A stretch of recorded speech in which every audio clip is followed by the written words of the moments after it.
ഉണ്ടാക്കിയോ?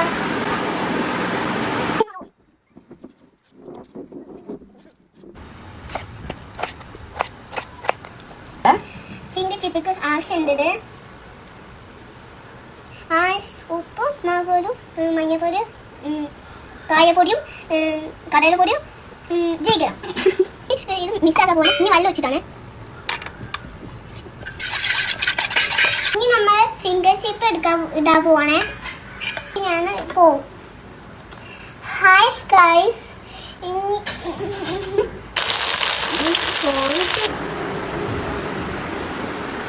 Hi guys, നമ്മൾ finger